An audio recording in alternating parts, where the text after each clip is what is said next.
India is a nation of immense potential. It has the world's largest population, an abundance of natural resources, and one of the greatest geographic positions on the planet, connecting wealthy Europe with the industrial powerhouses of the East. But it's no secret the nation has failed to capitalize on its potential and is falling behind in nearly every single metric, while China, the only logical point of comparison, is challenging America's economic dominance and is slowly climbing to the #1 spot. India is unable to meet expectations. While they have nearly 20 times the population of Germany, they unfortunately still have a much smaller economy than them. So what is holding back India from growing faster? What can India do to boost its economy? And the million-dollar question, is there any chance India might surpass China in the future? The British occupation of the subcontinent is very controversial. While on one hand, the British helped India catch up to the rest of the world technologically, it's also true they didn't do it just out of kindness. They wanted to exploit the region for natural resources. But what isn't controversial is the fact that the British left a huge mark on Indian culture, and the nation wouldn't be the same without their influence. After heavily assisting the Allies during World War II, the British finally allowed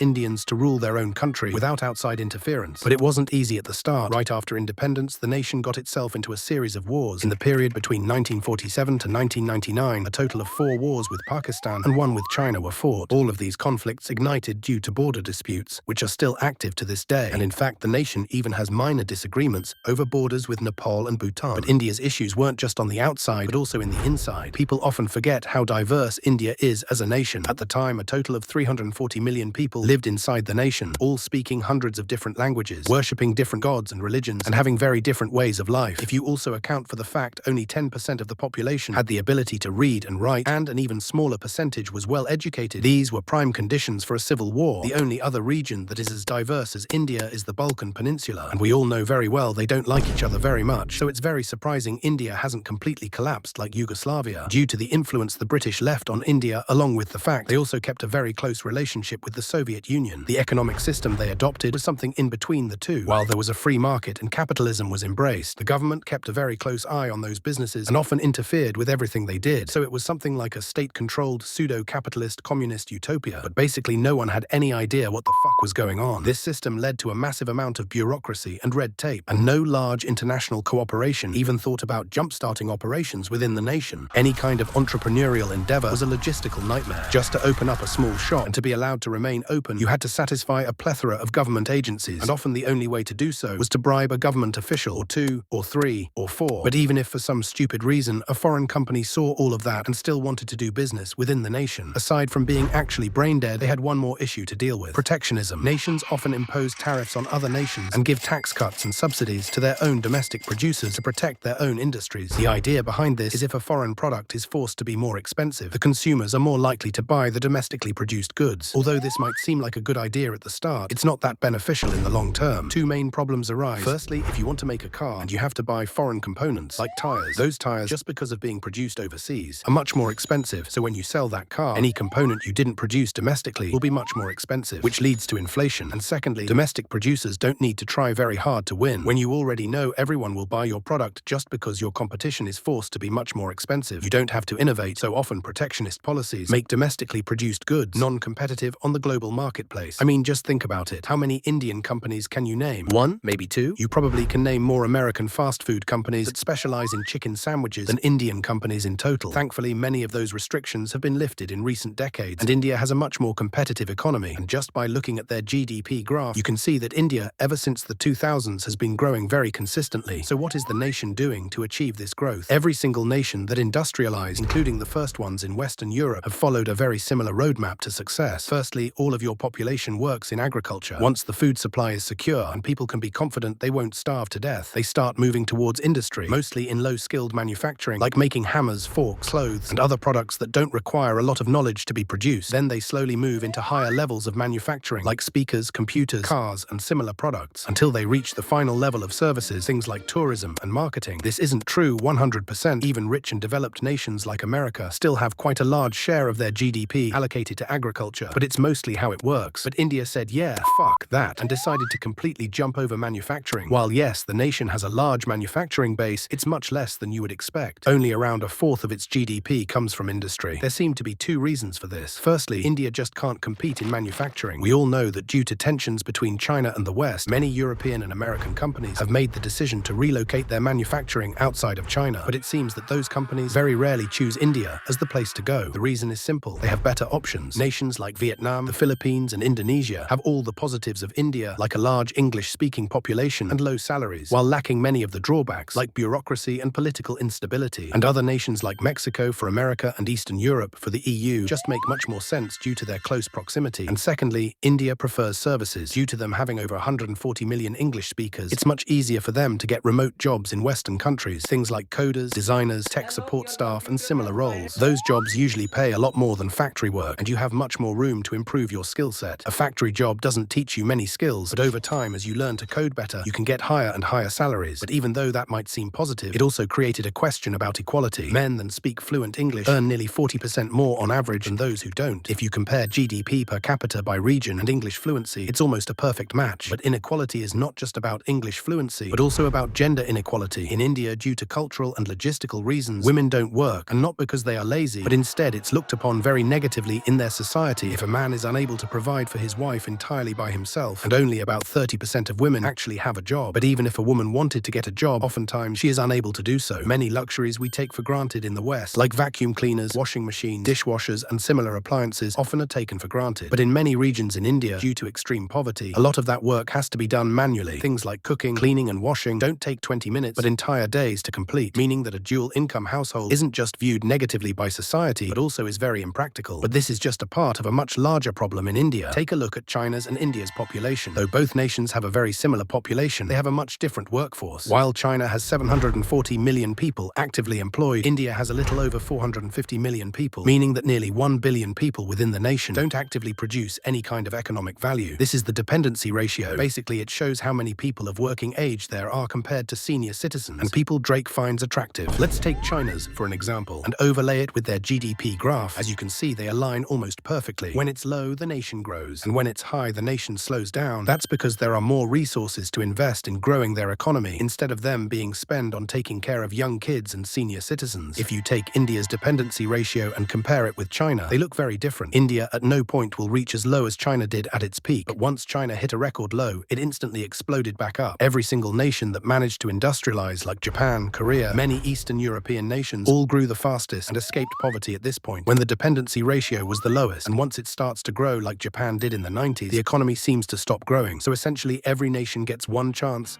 one opportunity to seize everything you ever wanted. And if India wants to achieve success, it has to capitalize on this opportunity before getting too old. Even though the answer isn't complicated, the nation's success isn't guaranteed. In 2020, the nation shrunk by a lot. Nations with similar levels of development, like Vietnam, the Philippines, and even China, actually grew in 2020. Also, for a few years before the no-no virus, the Indian economy had slowed down significantly. So let's talk about what you really came for in the video. Will India beat the shit out of China in the future? Firstly, it's important to remind ourselves that India isn't China, and China isn't India. Both nations have very different cultures, ways of life, political and economic systems, and just like I said before, very different demographics. But the answer is most likely yes, and not because India will start growing like crazy, but because China will most likely stop growing at all. By 2100, India's population is projected to sit somewhere between 1.1 and 1.7 billion people, while China will fall down to the range of 500 to 700 million people, meaning China will lose around 1 billion people in the next 75 years. But if India wants to make sure it doesn't fail economically, it must learn from the mistakes of others. And what nation has made more mistakes than Greece? If you want to learn more about how not to run an economy, click here and watch something else.